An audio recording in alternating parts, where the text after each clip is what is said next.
For the second time in 3 weeks, we're talking about one of the most important wins in UB football history. And it happened on Saturday here at UB Stadium, a 30-15 victory over Toledo. Hi, everybody. I'm Voice of the Bulls, Paul Peck, with UB radio color analyst Scott Wilson. What kind of a message does it send to the rest of the MAC that the Bulls were able to do this to the team that everybody looks up to in this conference? We're 2 weeks in now, and the Bulls have 2 wins over the 2 teams that were favored to be in the MAC championship game.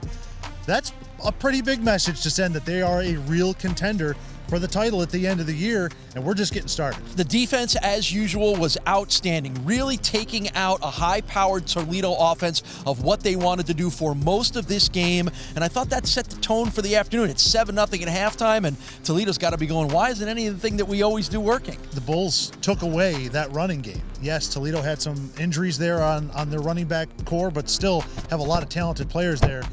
And to only give up 46 yards on 25 carries today, they were dominant up front in the trenches, as they always have been so far this year. And then Dolak and Murdoch just kind of cleaning up everything else.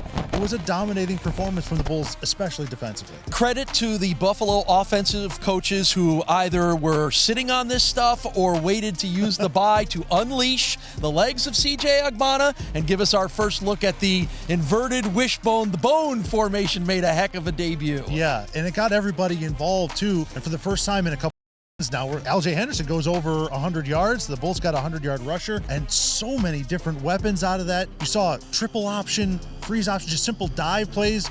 Toledo was not ready for it. They were not prepared for it. It was a new wrinkle, and it took them by surprise, and the Bulls put up over 200 yards rushing on a top 10 in the nation rushing defense. And, of course, every good team always needs to make a few of the little plays, and if Tad Barr doesn't hustle after that attempted onside kick in the second half, this might be a different conversation we're having. Yeah, momentum starting to shift maybe a little bit, and they go for kind of a trick onside kick.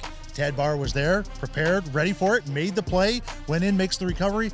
All the little plays the Bulls made today, all those 50-50 balls or hustle plays, the Bulls were always on the right side of that today, and that's practice, the mentality that they have, and they all add up to a big win, a dominating win over one of the best teams in the conference. 2-0 in the MAC, 3-0 at home. The Bulls will try to add to those numbers next Saturday homecoming when they welcome in the Western Michigan Broncos. It was a fun day here on a beautiful day at UB Stadium. Thanks for joining us. We'll see you next week.